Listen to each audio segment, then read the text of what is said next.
সুলাইমান নবী মদিনাতুল মুনাওয়ারার সীমানার 9 মাইল উপরে সিংহাসনে বসা। হঠাৎ পয়গম্বর সুলাইমান শুনলেন পিপিলিকার আওয়াজ। 9 মাইল উপরের থেকে পিপিলিকার আওয়াজ শুইনা ফাতাবাসসামা, নবী হাসলেন। এবার সিংহাসনকে বলে নিচে ল্যান্ড করো, নিচে ল্যান্ড করলেন। সুলাইমান নবী বসে আছেন, কথাবার্তা চলতেছে। হঠাৎ নামাজের সময় হইলে জিন, পানির দায়িত্বে ছিল ঈগল পাখি আর হুদহুদ, মাটির মধ্যে নাক লাগাইলে বলতে পারতো এই নিচে পানি। জিনেরে কইতো মাটি উঠায় পানি দিয়ে ওযু করমু, নামাজ পড়মু। নবী বসে আছেন, হুদহুদ উইরা উপরে চলে গেছে না জানাইয়া। হুদহুদ উপরে চলে গেল। সুলাইমান পয়গম্বর পানি লাগবে, ওযু করবে, কই আমার পানির দায়িত্বশীল হুদহুদ দেখে না। ঈগল পাখি উপদেষ্টা হুদহুদের কয় দেখতো গেল কই। এবার ঈগল গেছে উপরে, যায় দেখে যে আইতেছে হুদহুদ। হ্যাঁ, আরো কাহিনী আপনারা জানেন। হুদহুদ যে আইতেছে, ঈগলের চোখ গরম হয়ে গেছে। কি আজকে তোর খবর আছে? সুলাইমান নবী কসম খাইছে তোর আজ উপায় নাই। কথাই বিচারটা সুলাইমান করবে, তুই আমারে চোখ গরম দেখাও কেন? খানা এটা দুনিয়ার নিয়ম। আসামি ধইরা কোর্টে উঠাবে, বিচারক ফয়সালা দিবে, আর আগে থানায় ডাইল বানায় এলাই স্পিডাইয়া। কিও তুমি ডাইল বানাও কেন? কয় হাদিয়া না পাইলে উপায় কি? বুঝেননি? আসল বিচার হবে হাসরের ময়দানে। কে জান্নাতে যাবে, কে জাহান্নামে যাবে, কবরের মধ্যে উত্তম মাধ্যম হবে প্রাথমিক বিষয়। ঈগল কয় আজকে তোর খবর আছে? ঈগল কয় কোনো শর্ত লাগাইছেননি খবরের ভিতরে? কয় হ্যাঁ, উল্লেখযোগ্য কোনো কারণ যদি দর্শাইতে পারো তো সামান্য ছাড় আছে। কয় ঠিক আছে, আমার কাছে এমন একটা খবর আছে যেই খবর সুলাইমান নবী হইয়াও জানে না। কেন জানে না? নবী সুলাইমান গাইবের মালিক না। গাইবের মালিক কে? সুলাইমান নবীর সামনে হুদহুদ গিয়ে বসলো, কানে দুইটা টান দিছে। আপনি কানে ধরলেন কেন? আমি না ব্যথা পাই। কই গেছিলি? পাইলাম না। আমি গেছিলাম এমন একটা খবর নিয়ে আসছি। কি খবর? আমি উপরে উঠে দেখি আমার এক জাতি ভাই হুদহুদের সাথে মোলাকাত। সে আপনার নামই জানে না। গেলাম ওরে দেখতে। কে তোরে লালন পালন করে? বলে আমার এক ম্যাডাম লালন পালন করে, আমগো রাষ্ট্রের মূল নেতা হলো ম্যাডাম। দেখতে গিয়া দেখলাম বিশাল বড় সিংহাসন। সুলাইমান চিঠি দিলেন, হুদহুদ তোর কথা সত্য না মিথ্যা যাচাই করি, চিঠি নিয়ে যা, বিলকিসের কাছে দিবি। এরপরে কি খবরা খবর আমারে গোয়েন্দা হইয়া জানাবি। সুলাইমান নবী চিঠি দিলেন, হুদহুদ এই ঠোঁটের মধ্যে চিঠিটা নিয়ে রওনা। বিলকিস নাক টেনে ঘুমায় সিংহাসনে। একটা ছিদ্র আছে, সূর্যের আলো ঢুকে, বিলকিস সজাগ হয়, আলোটা চেহারায় পড়ে আর সেজদা করে। হুদহুদ যায় ওটার পাখা দিয়ে আটকায় ফেলাইছে, সিডিটা রাখছে, নাকটাই না ঘুমাইছে, সূর্য উপরে উঠে গেছে, খবর নেই। এবার বিলকিস সজাগ হইয়া দেখে টাইম কই, সূর্য কই গেল, খবর নাই। দেখে চিঠি, একটা সরকারি চিঠি সিল লাগানো। দেখলো এত সুন্দর, দ্রুত একটা জরুরি বৈঠক ডাকলো মন্ত্রী পরিষদেরা, তাড়াতাড়ি আসো, দফা ঠান্ডা। ঠান্ডা না গরম? গরম। তাড়াতাড়ি বসো, ইমার্জেন্সি বৈশা। হুদহুদ সব ভিডিও ক্যামেরায় ধারণ কইরা এইবার নবীরা একা নবী রেডি হন, বিলকিস আসার জন্য অপেক্ষায় আছে। বিলকিস আসবে আপনার আদালতে। এইবার মূল কথা, বিলকিস আসবে, ঠিক আছে। সিংহাসন কি করবে? কয় 7 দরজার দেওয়ালে তালা মাইরা সিংহাসন আটকাইয়া আসতেছে। সুলাইমান এইবার পরিষদের সবাইরে কয় বিলকিস আসতে বাকি কত? মাত্র 2-4 কিলোমিটার দূরে। এই মুহূর্তে আমি সুলাইমানের ফরমান, বিলকিসের সিংহাসন আমার সামনে এনে দাও। কে পারবে? ক্বালা ইফরিতুম মিনাল জিন, জিনের মধ্যে এক পাহলোয়ান দাঁড়ায়, কয় আমি পারবো। টাইম কত? কয় মিটিং শেষ হওয়ার আগে। কয় না, আরো তাড়াতাড়ি চাই। পারলো না, জিনেরা ব্রেক হয়ে গেল। এবার ইলমে ওহীওয়ালা এক আবেদ আল্লাহর এক বান্দা দাঁড়ায় গেল, ডাক দিয়া কয়, পয়গম্বর আপনি যদি বলেন আমি এনে দিব। বলে টাইম কত? নবী সুলাইমান, আপনি চোখগুলো বন্ধ করবেন, চোখ খুলিয়া দেখবেন সিংহাসন হাজির। এলমেরা এজাজো করদন বেহিসাব, খলকেরা দাদন জওয়াবে বাসওয়াব, হক না দারদ দোস্তে খলকা জারেরা, মিস্তে ই খসলত একে দিনদারেরা। তাহলে শত শত মাইল দূরের সিংহাসন চোখের পলকে এনে দিল এক বান্দা। জিনেরা পারে নাই, ওখানে পাওয়ারলেস হয়ে গেছে। বান্দার পাওয়ার এত বেশি, আল্লাহ পাক বলে আমি এই পাওয়ার দান করি আমার বিশেষ বান্দারে। তাকওয়ার মাধ্যমে পাওয়ারের নাম হলো ফুরকান। যেই ফুরকানের পাওয়ার দিয়া বান্দা অনেক দূর আগায় যায়। এজন্য নবী বলেন, ইত্তাকু ফিরাসাতাল মুমিন ফাইন্নাহু ইয়ানজুরু বিনূরিল্লাহ। আমার বিশেষ মুমিন বান্দা যারা, তাদের অন্তরের কলবের পাওয়ার থেকে সতর্ক।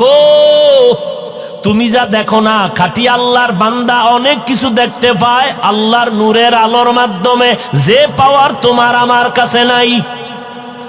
ওমরে ফারুক খুতবায় দাঁড়াইলেন, ইয়া সারিয়া আল জাবাল বেসাক্তা বলে ফেললেন। শত শত মাইল পাহাড়ের কিনারায় সারিয়াকে পড়ার সময় জিজ্ঞাসা করা হলো, সারিয়ারে আওয়াজ পাইছিলিনি? কয় কসম, ওমর যখন আওয়াজ দিছে ডাইরেক্ট আমি কানে শুনতে পেয়েছি। কোরআনে হাকিম এত বড় দামি একটা কিতাব, যে কিতাবের মতো কোনো কিতাব নাই। যে কিতাব দেখলে সওয়াব, ধরলে সওয়াব, পড়লে সওয়াব, শুনলে সওয়াব। এত দামি একটা কিতাব, যে কিতাব শুধু তাকায় তাকায় দেখবে হাযা কালাম রাব্বি, এটা আমার আল্লাহর কালাম। নবী কয় যদি তাকাইয়া মোহাব্বত লাগায় দেখো, মরণের আগে চোখের পাওয়ার নষ্ট হবে না। এমন এক দামি কিতাব কোরআন। ও বান্দা, তুমি কোরআনটা ধরো, তাতেও বরকত। কোরআনটা দেখবা, তাতেও তোমার সওয়াব। চোখের পাওয়ার বেড়ে যাবে। কোরআনটা পড়বা, তাতেও সওয়াব। কোরআনটা বান্দা তুমি শুনবা, তাতেও সওয়াব। একটা অক্ষর তুমি পড়ো, কোরআন পড়তে জানো আর না জানো তরজমা তো পরের কথা। মোহাব্বত লাগায় যদি বলো আলিফ লাম মিম, নবী বলেন সাথে সাথে তোমার আমল নামায় 30টা নেক লেখা হয়ে যাবে। নামাজের ভেতরে বসে যদি কোরআন পড়ো, এক অক্ষরে 50। নামাজের ভেতরে যদি দাঁড়াইয়া তুমি কোরআন পড়ো, এক এক অক্ষরে 100 করে নেক লেখা হবে। শুধু পড়বা না, আমি এখানে বসে তেলাওয়াত করব আর আপনি চুপ করে শুনবেন, তাতেও সমান সওয়াব। আব্দুল্লাহ ইবনে মাসউদ বলেন, একদিন মায়ার নবী বলেন, আব্দুল্লাহ ইবনে মাসউদ তুমি একটু কোরআন তেলাওয়াত করো, আমি মুহাম্মদ শুনতে চাই মোহাব্বত করে। আব্দুল্লাহ ইবনে মাসউদ বলেন, পয়গম্বর আপনার উপরে কোরআন অবতীর্ণ হলো, আপনার তেলাওয়াত কত মজার তেলাওয়াত। যেই তেলাওয়াত শোনার জন্য বড় বড় দুশ্মনেরা সারাদিন বিরোধিতা করে রাতের অন্ধকারে ঘরের কিনারায় দাঁড়ায় মুহাম্মদের জবানে তেলাওয়াত শোনার জন্য। আরে আবু জাহাল, যেই মুহাম্মদের সারাটা দিন গালি দাও, বিরোধিতা করো, রাতের বেলা গভীর রজনীতে অন্ধকারে আইসা আবার সেই মুহাম্মদের তেলাওয়াত কেন শুনো? আবু জাহাল ডাক দিয়া বলে, জীবনে কত কবিতা শুনলাম, কত আওয়াজ কানে নিলাম, মুহাম্মদের তেলাওয়াতের এত মজার আওয়াজ জীবনে কখনো এত মজার আওয়াজ আর কোথাও পাই নাই। যত আওয়াজ জীবনে শুনলাম, কত দামি দামি কবির কবিতা শুনলাম, মুহাম্মদের তেলাওয়াতে এত মজা, যেই মজা আর কোনোটাই পাওয়া যায় না। এজন্য মানুষ খারাপ মনে করবে, চুপে চুপে গোপনে এসে তেলাওয়াত শুনি। আব্দুল্লাহ ইবনে মাসউদ বলেন, পয়গম্বর আপনি তেলাওয়াত করেন, আবু জাহাল শুনে রাতের গভীরে চুপি চুপি। আপনি আমাকে বলেন আমি তেলাওয়াত করব, কারণ নবী বলেন, রে আব্দুল্লাহ, কোরআন তেলাওয়াত করতে মজা একরকম, শুনলে মজা ভিন্ন রকম। তেলাওয়াত যখন করি, কানের মধ্যে আওয়াজ যায়, তখন একটা ভিন্ন পেরেশানি থাকে, কিন্তু যখন তুমি তেলাওয়াত করবা, আমি তখন শুনবো, এক ধ্যানে মোহাব্বত লাগায় শুনতে পারবো, এর মধ্যে আলাদা একটা মজা পাওয়া যাবে। এত দামি কিতাব, যেটা ধরলে বরকত, শুনলে বরকত, পড়লে বরকত। কপাল খারাপ, আমরা মুসলমান, সে কোরআন চিনি না। জানি কোরআন শরীফ, কোনদিন খুলে দেখলাম না ভেতরে কি। যারা আলেম হতে পারি নাই তাদেরকে বলছে, আর আমাদের আলেমের হালাত, রমাজান মতো একটা বরকতের মাস, সারা বছর একটা খতম কোরআন পড়তে পারি না। অথচ আল্লাহর সাথে মুহাব্বতের তৈরি করার জন্য সম্পর্কের মাধ্যম দুইটা। এক মাধ্যম হলো নামাজ, আল্লাহর মুহাব্বত তৈরির আর এক মাধ্যম হলো কোরআনের তেলাওয়াত। এজন্য আমার নবী তেলাওয়াত করেন, সাহাবায়ে কেরাম তেলাওয়াত করেন। 3 দিনে 1 খতম, 7 দিনে 1 মঞ্জিল করে, 7 দিনে 1 খতম হয়ে গেল। তরজমা সহ যদি কেউ কোরআন পড়ে, 1 মাসেও 1 পারা পড়া বড় কঠিন হয়ে যাবে। অথচ সাহাবায়ে কেরাম কোরআনের হাফেজ, 7 দিনে একটা খতম করে ফেললেন। আজ আমার 7 দিন কেন, বছর বছর চলে গেল, কোরআনের 1 খতম দিতে পারি না। 1 পারা, 2 পারা, 5 পারায় গিয়া ব্রেক হয়ে গেছে, আর খবর নেই। আবার শুরু থেকে শুরু করলাম 9 মাস পর, আবার 2-4 পারা পরে আবার আটকায় গেলাম। ব্যস্ততা, এত ব্যস্ততা, কোরআন পড়ার টাইম নাই। আর যারা কোরআন পড়তে জানে না, এদের কপাল আরো খারাপ। ঘরের ভেতরে কোরআনের আওয়াজ নাই, কোরআনটা খুলে দেখলাম না কেমন মজার কথা ভেতরে আল্লাহ দিয়েছেন। আল্লাহ বলেন, এমন একটা কিতাব, যেই কিতাবে আমি অনেক নবীকে উল্লেখ করতে গিয়া নাম ধরেছি, তবে আমার বন্ধু মুহাম্মদের নাম আমি কোরআনে ধরি নাই। মুসা নবীর নাম ধরে ডাকলাম, ওমা তিলকা বিয়ামিনিকা ইয়া মুসা, ওয়ানাদাইনাহু ইয়া ইব্রাহিম, قد صدقت الرؤيا إنا كذلك نجزي المحسنين قلنا يا آدم اسكن أنت وزوجك الجنة। কিন্তু কোরআনে আমার বন্ধু মুহাম্মদের নাম নেই না, বড় মোহাব্বত করি আমি তারে। নাম না নিয়ে নবীরে যতবার আমি সম্বোধন করেছি, দামি দামি শব্দ চয়ন করেছি, যেই শব্দগুলো অনেক দামি, তথ্যবহুল, যা অন্য কোন নবীর বেলায় ব্যবহার করি নাই। নবীর নাম ধরে ডাকি নাই, তবে দামি শব্দ দিয়া ডাকলাম, ইয়া আইয়ুহাল মুজাম্মিল, ইয়া আইয়ুহাল মুদ্দাসসির, তাহা, ইয়াসিন। আমার নবীরে সম্বোধন করলাম নবী কাউসারওয়ালা, নবী রহমতে আলম, নবী খাতামুন নবিয়্যিন, রাহমাতুল লিল আলামিন। আমার নবী সিরাজাম মুনীরা, বাশীরা ওয়া নাযীরা। এত দামি দামি শব্দ দিয়া আমার বন্ধু মুহাম্মদের আমি ডাকলাম, কিন্তু জীবনের বড় একটা সফর, মেরাজের সফর, সেই জায়গায় আমার আল্লাহ দামি কোনো শব্দ বলে নাই, বলছে বান্দা। সুবহানাল্লাযী আসরা বিআবদিহি লাইলাম মিনাল মাসজিদিল হারামি ইলাল মাসজিদিল আকসা আল্লাযী বারাকনা হাওলাহু লিনুরিয়াহু মিন আয়াতিনা ইন্নাহু হুয়াস সামিউল বাসীর। সুবহান, পবিত্র সত্তা তিনি। আসরা বিআবদিহি, যিনি ভ্রমণ করাইলেন তার প্রিয় বান্দাকে, মিনাল মসজিদিল হারাম ইলাল মসজিদিল আকসা, বাইতুল্লাহ থেকে বাইতুল মাকদিস পর্যন্ত।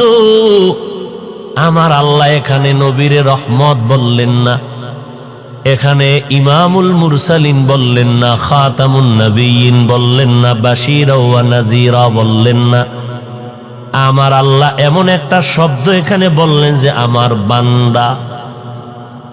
এমন একটা দুর্বল মনে হয় যেন এত সাধারণ একটা শব্দ। আমিও বান্দা, নবীও বান্দা, হিন্দুরাও আল্লাহর বান্দা, বৌদ্ধরাও আল্লাহর বান্দা, খ্রিস্টানেরাও আল্লাহর বান্দা, আমরাও আল্লাহর বান্দা, নবীও আল্লাহর বান্দা। এরকম সাধারণ একটা শব্দ কেন বললেন? অথচ নবীর জীবনের এক অলৌকিক সফর, যেটা বালিশে মাথা লাগায় চিন্তা করলে ঘুম নষ্ট হয়ে যায়। কেমনে হলো রাতের সামান্য সময়? কারণ বাইতুল্লাহ থেকে বাইতুল মাকদিস পর্যন্ত 1 মাসের পথ। ওখান থেকে প্রথম আসমান 500 বছরের পথ। নবী বলেন আমি রাতের বেলা ঘুমাই আমার চাচাতো বোন উম্মে হানির ঘরে। কেউ বলে না হাতিমে কাবায় নবী ঘুমাইলেন, কেউ বলে শিয়াবে আবু তালিবের মধ্যে নবী ঘুমায়। জিব্রাইল আসলেন, দরজা দিয়া না ঢুইকা ডাইরেক্ট ছাদ ছিদ্র করে জিব্রাইল নামলেন ভেতরে। নাইমা নবীর পায়ের কিনারায় মোবারকে পাখা লাগায় দিলেন, নবী সজাগ হয়ে গেলেন। নবী দেখে জিব্রাইল, ভাই জিব্রাইল কি খবর? দরজা ছাড়া ঢুকলেন কেন? উল্টা কাছে কামি হইব সব উল্টা। আজকে আপনার সাথে আমার সব ব্যবহার হবে উল্টা, এই জন্য উদ্বোধন হয়েছে উল্টা দিকে। কি ব্যবহার? ওঠেন।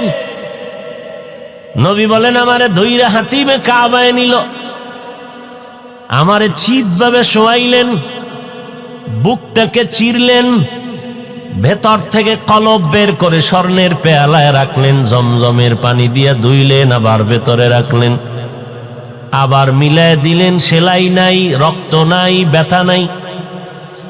জমজমের পানি দিয়া ওযু বানাইলাম। জান্নাতি এক বাহন।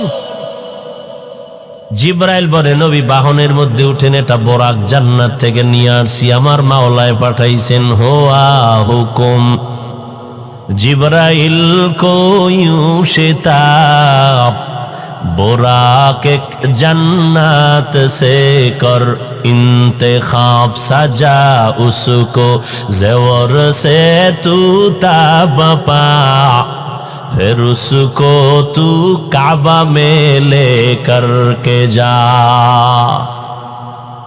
জান্নাতি পোশাক সাজাইয়া বোরাক নিয়ে আসছি, উঠে। নবী উঠবেন, বোরাক উঠাইতে চায় না, কেমন যেন অভিমান। বোরাক এমন কেন করো? কয় জান্নাতের সফর সঙ্গী আমারে বানাবেননি। হাসরের মাঠে আমি বাহন হতে চাই। নবী বললেন বোরাকে উঠলাম।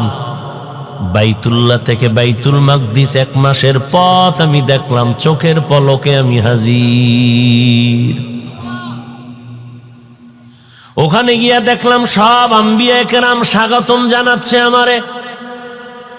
আজান হয়ে গেল, নামাজের ইমাম কে হবে? জিব্রাইল আমার হাত ধরে বলে, নবী আপনি যেখানে হাজির ওই জায়গায় আর কারো ইমামতি করা হারাম। নবী যেখানে হাজির সেখানে আর কারো ইমামতি চলে না। যদি কেউ ইমামতি করে নবীর সামনে, তাহলে বুঝতে হবে এটা খুব মোহাব্বত না বেয়াদবি? বেয়াদবি। হ্যাঁ, এক আল্লাহর বান্দা স্বপ্ন দেখছে। হ্যাঁ, দেখতেছে নবী পিছনে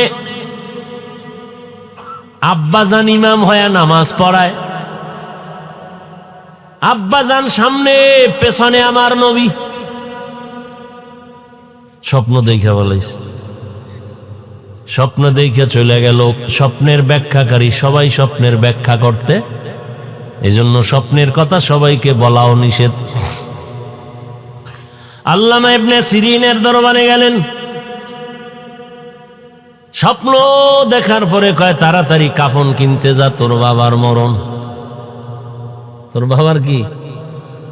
কারণ আমার নবীর সামনে কেউ যেতে পারে না, যে যাইবে সে লাশ হইয়া যাইবে। ইমাম সাহেবের সামনে কেউ যায়নি, যদি যায় লাশ, ইমাম পিছে লাশ সামনে। এ স্বপ্নের ব্যাখ্যা। তোর বাপেরই ইমাম দেখছো না লাশ দেখছো? কাফন কিন তাড়াতাড়ি। আমার নবী ইমামতি করলেন।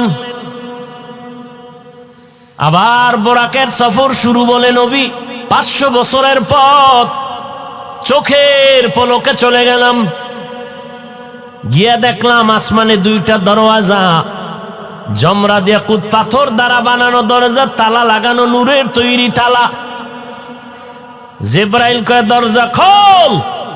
দারোয়ান ভিতরে বয়ে কয়, কে তুমি? কয়, আনা জিবরাইল, মাআক হুয়া মুহাম্মদ। কয়, অনুমতি নিয়ে আইছেন নি? বলে, হ্যাঁ অনুমতি নিয়ে আইছি। তাহলে দরজা খুলে দাও। কয়, চাবি নাই। আরে তুমি দারোয়ান, চাবি কই? কয়, চাবি মুহাম্মদের কাছে। মুহাম্মদ কেমনে চাবি? কয়, বিসমিল্লাহ বলো, তালা খুলে যাবে, নূরের তৈরি তালা। নবী বলেন, আমি বিসমিল্লাহ বললাম, সাথে সাথে দোনোটা তালা খুলে গেল। 2 দরজা দিয়ে ঢুকলাম। আসমানে কেন 2টা করে দরজা? 7টা আসমানে 14টা দরজা, প্রত্যেক আসমানে 2 দরজা। আল্লাহর নবী বলেন, এক দরজা দিয়া বান্দার আমল আরশে আজিমে যায়, আর এক দরজা দিয়া বান্দার রিজিক জমিনে আসে। কাদের কুদরত দারি বর কামাল, আন্তা রব্বি আন্তা হাসবি জুল জালাল, তুহি কাদের জলিলুল্লাহ জাহাদার, বহর হালে তুহি মেরা নিগাহদার। নবী বলেন, আসমানে ঢুইকা দেখি প্যান্ডেলটা চাইরদিক দিয়ে আটকানো। বাহির থেকে মনে হয় পুরা প্যান্ডেলের মোটা সাইজ হবে 10 হাত। আর আসমান নবী বলেন, ভেতরে ঢুকলাম, এত বিশাল প্যাকেট করা, ভেতরে জায়গা 500 বছরের দূর। কত বছর? এই আসমান সব দেখলাম। আদম নবীর সাথে কথা মোলাকাত, সেখান থেকে আবার উপরে গেলাম। প্রথম আসমানের উপরে আবার খালি জায়গা, 500 বছরের দূরত্ব। এর উপরে আবার দ্বিতীয় আসমান, 2 দরজা খুললাম, নূরের তালা। প্রত্যেকটা আসমান 500 বছরের মোটা। আবার প্রত্যেকটা আসমান থেকে আর এক আসমানের মাঝখানে 500 বছরের খালি জায়গা। এইভাবে 7 আসমান পাড়ি দিলাম। 7 আসমান পাড়ি দিয়ে উপরে গেলাম, দেখি নূরের কাবা, বাইতুল মামুর। ইব্রাহিম নবী বাইতুল মামুরের সাথে ট্যাক লাগায়া বসা, সামনে শিশু বাচ্চারা বসা। 70,000 নূরের ফেরেশতারা তাওয়াফ করে। একবার যারা সিরিয়াল পাবে, কিয়ামতের আগে সিরিয়াল নাই। নবী বলেন, আবার উপরে গেলাম, সিদরাতুল মুনতাহা, বড়ই গাছ। ওই গাছটার এক একটা পাতা কালকে লাল হাতির কানের মতো, আর এক একটা বড়ই তেলের ড্রামের মতো বড় বড় বড়ই। নবী বলেন ওখান থেকে উপরে আবার সফর শুরু, আমার রফরা বাড়ছে। এই সফরে আমি এখন একা চলতেছি, অনেক উপরে চলে গেলাম, দেখি আগুন দেখা যায়, আগুনের ভিতরে দিয়ে যাইতেছি, আমার স্পর্শ করে না। অন্ধকার পেরিয়ে যাইতেছি, কিন্তু আমার চোখের সামনে আলো।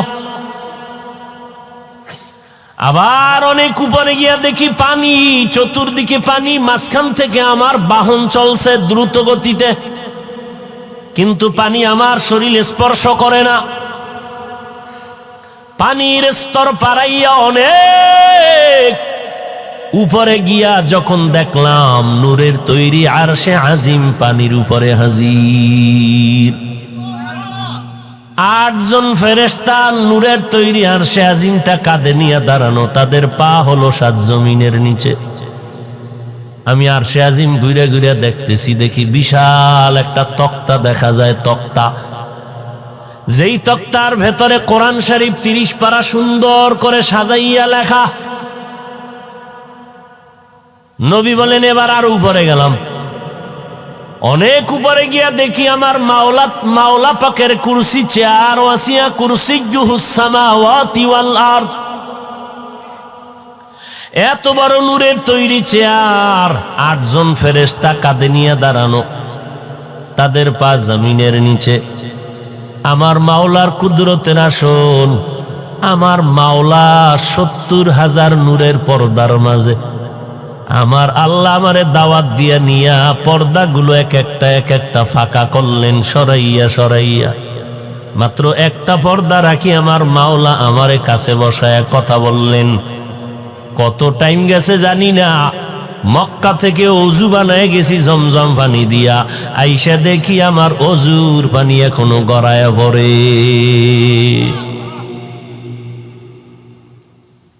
নাস্তিকরা কয় এত বিশাল সফর এটা কেমনে হয় সশরীরে? আল্লাহ কয়, এই নাস্তিক বেঈমান, তোদের মুখে ধুলা নিক্ষেপ করে সব নাস্তিকদের জবানকে বন্ধ করলাম একটা শব্দ দিয়া, বান্দা। আমি আমার বন্ধুকে বান্দা শব্দ বলিয়া তোদের সমস্ত প্রশ্নের জবাব দিয়া দিলাম একটা শব্দ বান্দা বলে। বান্দা এমনে বলি নাই।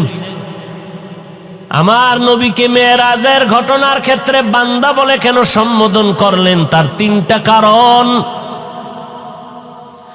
1 নাম্বার কারণ, বান্দার সাথে আমার মালিকের সম্পর্কের নাম ইবাদত।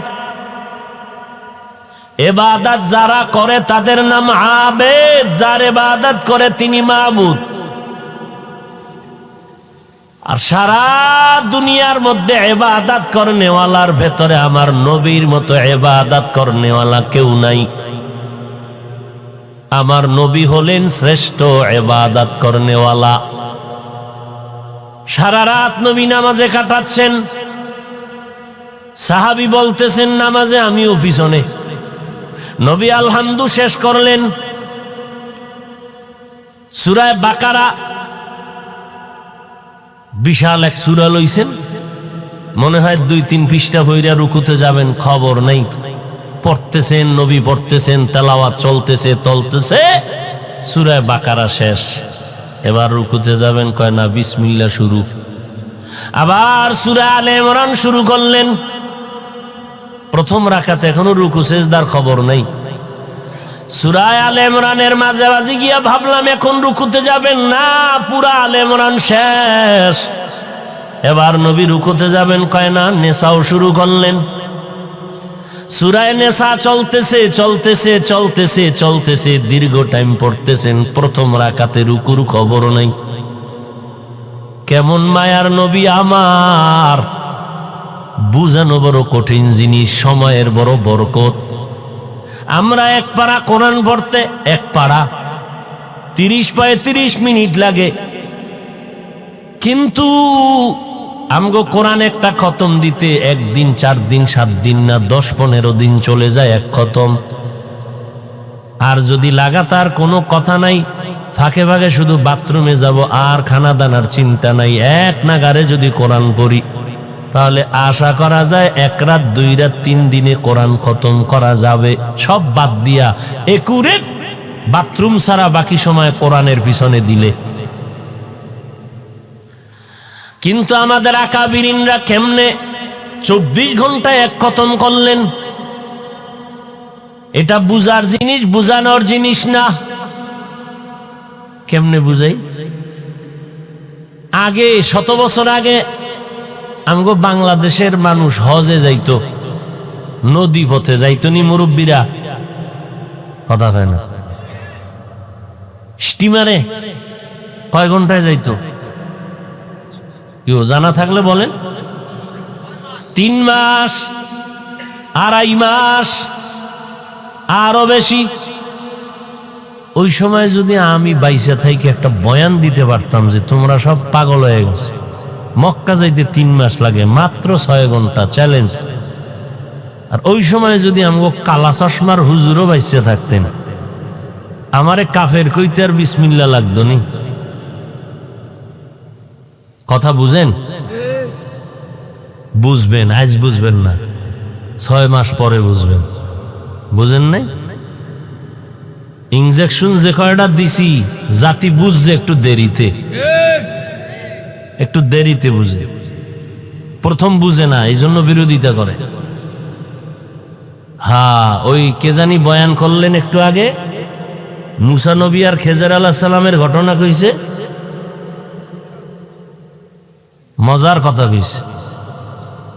মুসা নবী কয় ছিদ্র কইরা দিলেন নৌকা, কারণটা কি? কোন নৌকা মিয়া? আবার এই নৌকলায় কিলাকিলি বাজায় না। একজনের নুহ নবীর নৌকার অস্কার থেকে মায়ের খাওয়ান্য জম উঠে গেছে, হে এখন আওয়ামী লীগের নৌকলায় ভাড়াভাড়ি শুরু করছে। কই যাইবেন? রক্তের মতো শিরা উপর শিরায় ঢুকে গেছে আমাদের নাপাক রাজনীতি। আল্লাহ হেদায়েত দান করুন।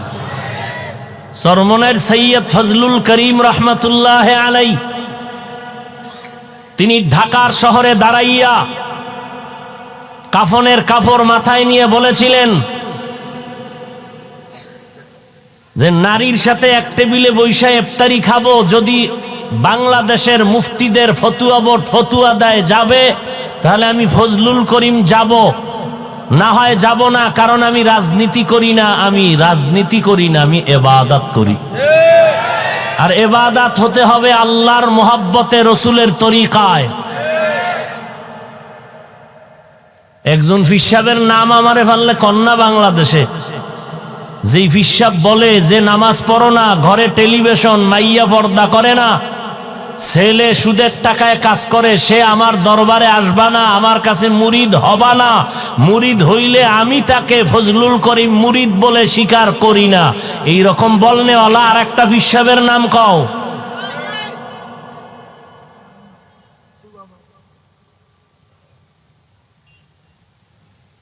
হুজুরে বলছেন যে সব একদিকে, আমনে যান না কেন? কে কয়? হার স্ত্রী। তো হুজুর কয় মন চাইলে তুমিও যাও। হ্যাঁ, বড় কঠিন জিনিস। আল্লাহ পাক রব্বুল আলামিন দুনিয়াতে তার খাস বান্দাদেরকে কিছু বরকত দান করেন তাকওয়ার উপরে মজবুত হইয়া চললে। তো আমার মায়ার নবীকে আল্লাহ বান্দা বললেন কেন? 3টা কারণে নবীকে বান্দা বলেছেন। 1 নাম্বার কারণ আল্লাহর সাথে বান্দার ইবাদত সম্পর্কের নাম কি? ইবাদত। আর আমার নবীর মতো ইবাদত করনেওয়ালা কেউ আসেনি? ও ভাই কথা বলেন। নাম্বার 2, নবীরে বান্দা বললেন কেন? তার 3 কারণের একটা দ্বিতীয় কারণ আল্লাহ বুঝায় দিলেন। এরে মানুষ, বান্দা কারে কয়? যার শুধু দেহ আছে, রুহু নাই, এরে বান্দা কয় না? বান্দার লাশ। লাশ। যার দেহ আছে, রুহু নাই, সে বান্দার লাশ। সে আব্দুর রহমান না, আব্দুর রহমানের লাশ। আবার যার দেহ নাই রুহু আছে এটাও মানুষ না। তো বান্দা কারে কয়? দেহ আর রুহের সমন্বয়। আমি বান্দা, আমার দেহ আছে, রুহ আছে। আল্লাহ কয় আমি মুহাম্মদের বান্দা বইলা বলছি, মেরাজ করাইলাম। তো মেরাজ করাইলাম আমার বান্দারে, তার মানে শুধু রূহ না, শুধু দেহ না, আমার বান্দা বলে আমি মেরাজ করাইলাম, বুঝাইয়া দিলাম আমার মুহাম্মদের মেরাজ সশরীরে হয়েছে। কেমনে হইল? কেমনের জবাব দিলাম? সুবহান শব্দ দিয়া। তোমার দ্বারা সম্ভব না, আমি সুবহানের দ্বারা সম্ভব। সব অসম্ভবকে সম্ভব করেন কে? ওই হাজী সাহেবরা 2.5 মাস লাগাইয়া হজে যাইতো, আর এখন কয় ঘন্টায় যায়? 6 ঘন্টায় যায়। তাহলে ওই সময়ের বয়ানটা এখন কাজে লাগতো নি? লাগতো। আবার 100 বছর পরে দেখা যাবে আরো কম, প্রযুক্তি আরো বেড়ে যাবে। আরো সহজে একটা উদাহরণ কোরআন শরীফে আছে। সুলাইমান নবী মদিনাতুল মুনাওয়ারার সীমানার 9 মাইল উপরে সিংহাসনে বসা। হঠাৎ পয়গম্বর সুলাইমান শুনলেন পিপিলিকার আওয়াজ। 9 মাইল উপরের থেকে পিপিলিকার আওয়াজ শুইনা ফাতাবাসসামা, নবী হাসলেন। এইবার সিংহাসনকে বলে নিচে ল্যান্ড করো, নিচে ল্যান্ড করলেন। সুলাইমান নবী বসে আছেন, কথাবার্তা চলতেছে। হঠাৎ নামাজের সময় হইলে জিন পানির দায়িত্বে ছিল, ঈগল পাখি আর হুদহুদ মাটির মধ্যে নাক লাগাইলে বলতে পারতো এই নিচে পানি। জিনেরে কইতো মাটি উঠায় পানি দিয়ে ওযু করমু, নামাজ পড়মু। নবী বসে আছেন, হুদহুদ উইরা উপরে চলে গেছে না জানাইয়া। হুদহুদ উপরে চলে গেল। সুলাইমান পয়গম্বর পানি লাগবে, ওযু করবে, কই আমার পানির দায়িত্বশীল হুদহুদ দেখে না। ঈগল পাখি উপদেষ্টা হুদহুদের, কয় দেখতো গেল কই। এবার ঈগল গেছে উপরে, যায় দেখে যে আইতেছে হুদহুদ। হ্যাঁ না, আরো কাহিনী আপনারা জানেন। হুদহুদ যে আইতেছে, ঈগলের চোখ গরম হয়ে গেছে। কি আজকে তোর খবর আছে? সুলাইমান নবী কসম খাইছে তোর আজ উপায় নাই। কথা বিচারটা সুলাইমান করবে, তুই আমারে চোখ গরম দেখাও কেন? খানা এটা দুনিয়ার নিয়ম। আসামি ধইরা কোর্টে উঠাবে, বিচারক ফয়সালা দিবে, আর আগে থানায় ডাইল বানায় এলাই স্পিডাইয়া। কিও তুমি ডাইল বানাও কেন? কয় হাদিয়া না পাইলে উপায় কি? বুঝেননি? আসল বিচার হবে হাসরের ময়দানে। কে জান্নাতে যাবে, কে জাহান্নামে যাবে, কবরের মধ্যে উত্তম মাধ্যম হবে প্রাথমিক বিষয়। ঈগল কয় আজকে তোর খবর আছে? ঈগল কয় কোনো শর্ত লাগাইছেননি খবরের ভিতরে? কয় হ্যাঁ। উল্লেখযোগ্য কোনো কারণ যদি দর্শাইতে পারো তো সামান্য ছাড় আছে। কয় ঠিক আছে, আমার কাছে এমন একটা খবর আছে যেই খবর সুলাইমান নবী হইয়াও জানে না। কেন জানে না? নবী সুলাইমান গাইবের মালিক না। গাইবের মালিক কে? সুলাইমান নবীর সামনে হুদহুদ গিয়ে বসলো, কানে দুইটা টান দিছে। আপনি কানে ধরলেন কেন? আমি না ব্যথা পাই। কই গেছিলি? পাইলাম না। আমি গেছিলাম এমন একটা খবর নিয়ে আসছি। কি খবর? আমি উপরে উঠে দেখি আমার এক জাতি ভাই হুদহুদের সাথে মোলাকাত। সে আপনার নামই জানে না। গেলাম ওরে দেখতে। কে তোরে লালন পালন করে? বলে আমার এক ম্যাডাম লালন পালন করে, আমগো রাষ্ট্রের মূল নেতা হলো ম্যাডাম। দেখতে গিয়া দেখলাম বিশাল বড় সিংহাসন। সুলাইমান চিঠি দিলেন, হুদহুদ তোর কথা সত্য না মিথ্যা যাচাই করি, চিঠি নিয়ে যা, বিলকিসের কাছে দিবি। এরপরে কি খবরা খবর আমারে গোয়েন্দা হইয়া জানাবি। সুলাইমান নবী চিঠি দিলেন, হুদহুদ এই ঠোঁটের মধ্যে চিঠিটা নিয়ে রওনা। বিলকিস নাক টেনে ঘুমায় সিংহাসনে। একটা ছিদ্র আছে, সূর্যের আলো ঢুকে, বিলকিস সজাগ হয়, আলোটা চেহারায় পড়ে আর সেজদা করে। হুদহুদ যায় ওটার পাখা দিয়ে আটকায় ফেলাইছে, সিডিটা রাখছে, নাকটাই না ঘুমাইছে, সূর্য উপরে উঠে গেছে, খবর নেই। এবার বিলকিস সজাগ হইয়া দেখে টাইম কই, সূর্য কই গেল খবর নাই। দেখে চিঠি, একটা সরকারি চিঠি সিল লাগানো। দেখলো এত সুন্দর, দ্রুত একটা জরুরি বৈঠক ডাকলো মন্ত্রী পরিষদেরা, তাড়াতাড়ি আসো, দফা ঠান্ডা। ঠান্ডা না গরম? গরম। তাড়াতাড়ি বসো, ইমার্জেন্সি বৈশা। হুদহুদ সব ভিডিও ক্যামেরায় ধারণ কইরা এইবার নবীরা একা নবী রেডি হন, বিলকিস আসার জন্য অপেক্ষায় আছে। বিলকিস আসবে আপনার আদালতে। এইবার মূল কথা, বিলকিস আসবে ঠিক আছে, সিংহাসন কি করবে? কয় 7 দরজার দেওয়ালে তালা মাইরা সিংহাসন আটকাইয়া আসতেছে। সুলাইমান এইবার পরিষদের সবাইরে কয়, বিলকিস আসতে বাকি কত? মাত্র 2-4 কিলোমিটার দূরে। এই মুহূর্তে আমি সুলাইমানের ফরমান, বিলকিসের সিংহাসন আমার সামনে এনে দাও। কে পারবে? ক্বালা ইফরিতুম মিনাল জিন। জিনের মধ্যে এক পাহলোয়ান দাঁড়ায় কয়, আমি পারবো। টাইম কত? কয় মিটিং শেষ হওয়ার আগে। কয় না, আরো তাড়াতাড়ি চাই। পারলো না, জিনেরা ব্রেক হয়ে গেল। এবার ইলমে ওহীওয়ালা এক আবেদ, আল্লাহর এক বান্দা দাঁড়ায় গেল, ডাক দিয়া কয়, পয়গম্বর আপনি যদি বলেন আমি এনে দিব। বলে টাইম কত? নবী সুলাইমান, আপনি চোখগুলো বন্ধ করবেন, চোখ খুলিয়া দেখবেন সিংহাসন হাজির।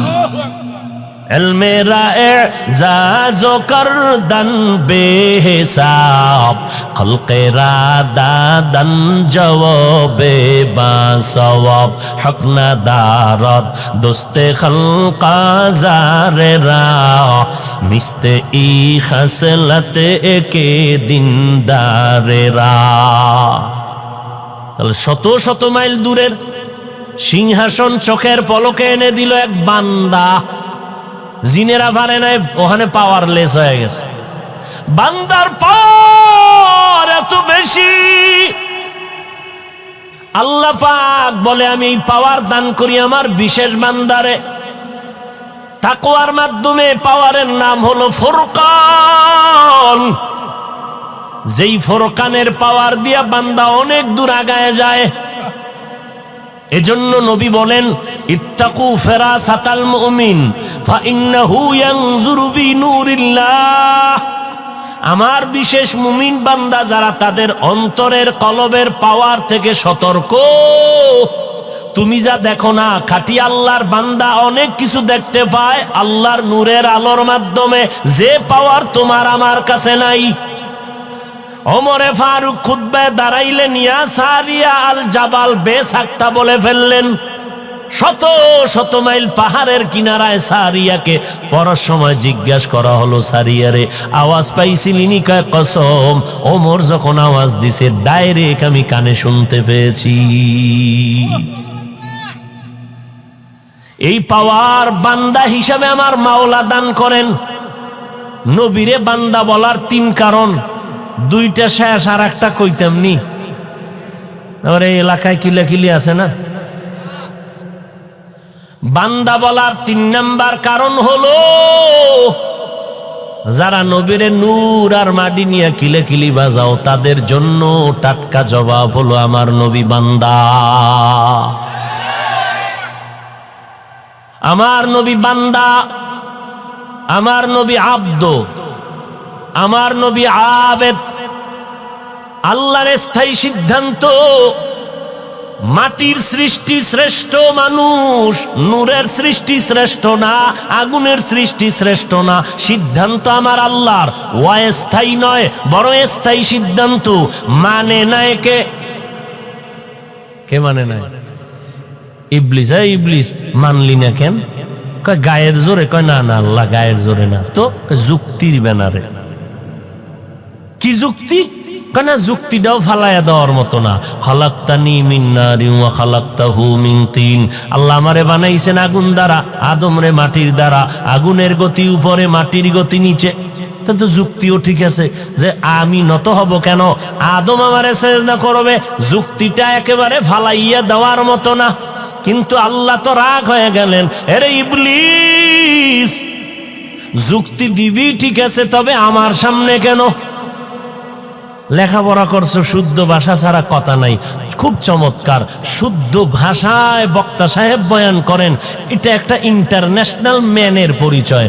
কিন্তু সেই মাস্তানি কইরা যদি মায়ের সাথেও শুরু করে, শুদ্ধ ভাষায় কথা কর, আর জায়গা পাইলি না, গ্রামে মা থাকে, মায়ের সাথে গিয়া যে শুদ্ধ বুঝে না, এর সাথে শুদ্ধ কথায় কথা বলে। আম্মা জান খেয়েছেন, ঘুমিয়েছেন শুদ্ধ ভাষায়। কোরআন বলে যেই মা যেই ভাষা বুঝে ওই ভাষায় কথা বলার নাম আদব, এর থেকে ভিন্ন ভাষায় কথা বলার নাম চূড়ান্ত বেয়াদবি।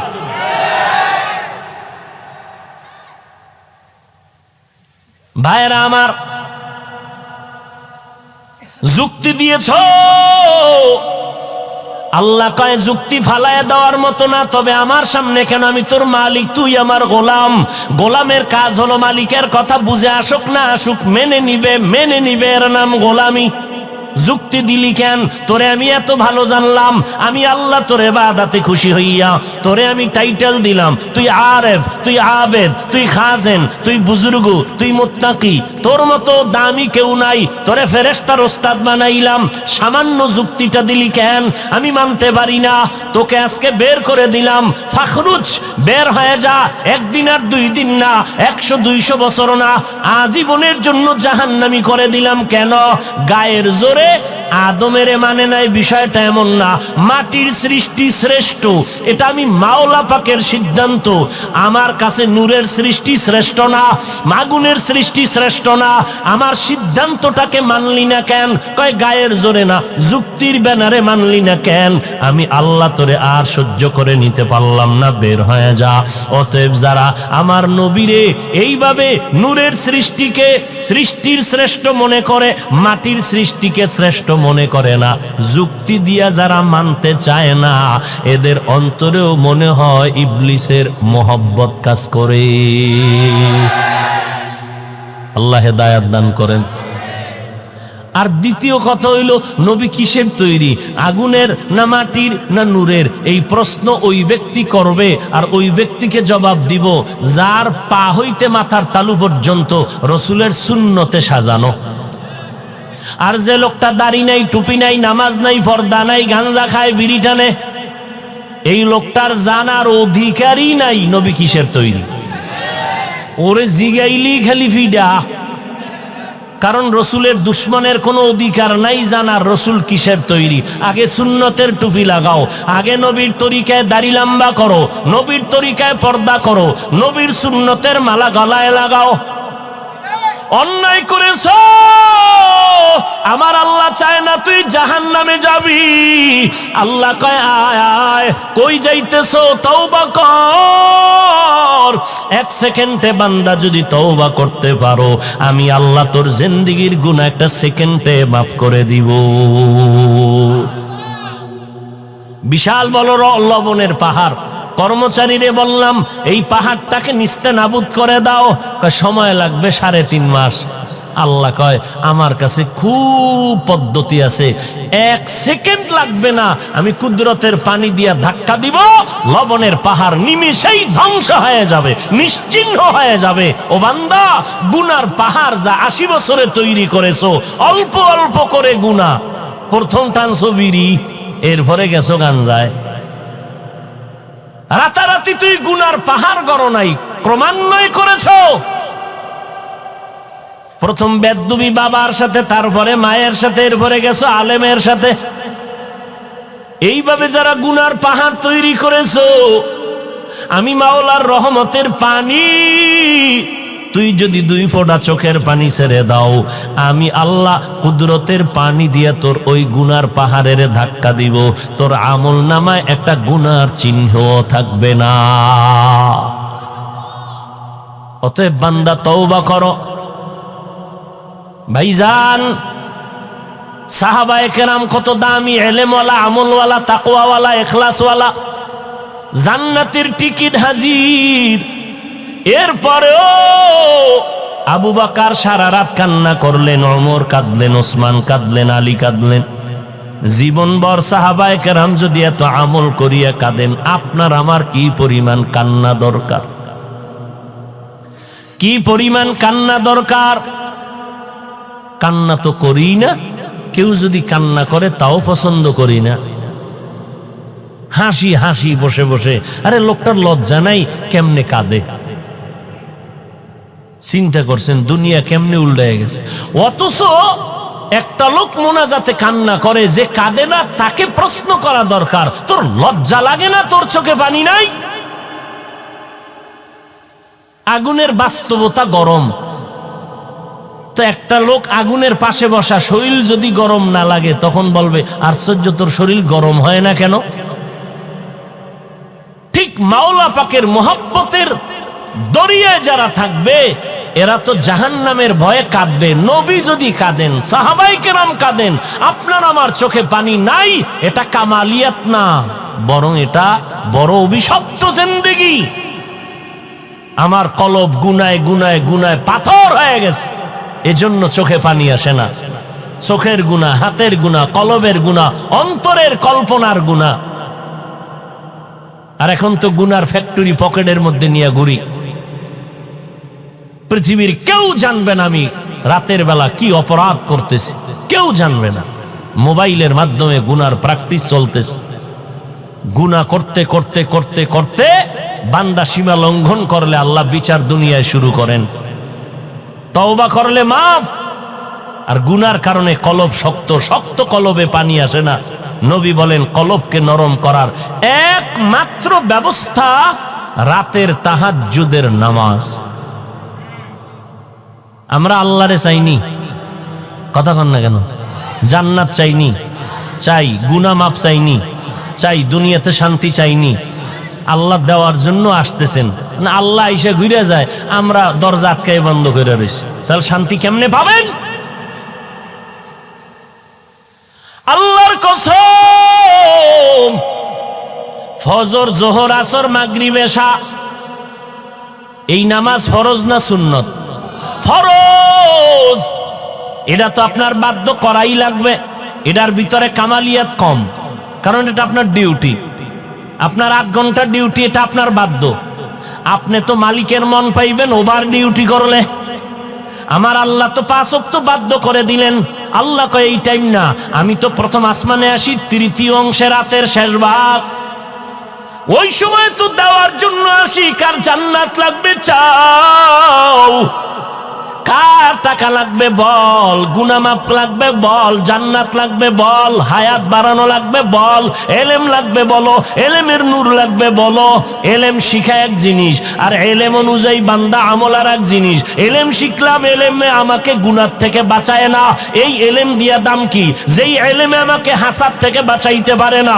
এই এলেমের মূল্য কি? যেই এলেমের দ্বারা আমাকে বিনয় করতে পারে না। এই এলেমের দাম কি? যেই এলেমের দ্বারা আমার অহংকার বন্ধ হয় না। এই এলেমের কোনো মূল্য নাই। আল্লাহ কয় আমি দেওয়ার জন্য তোর সামনে হাজির।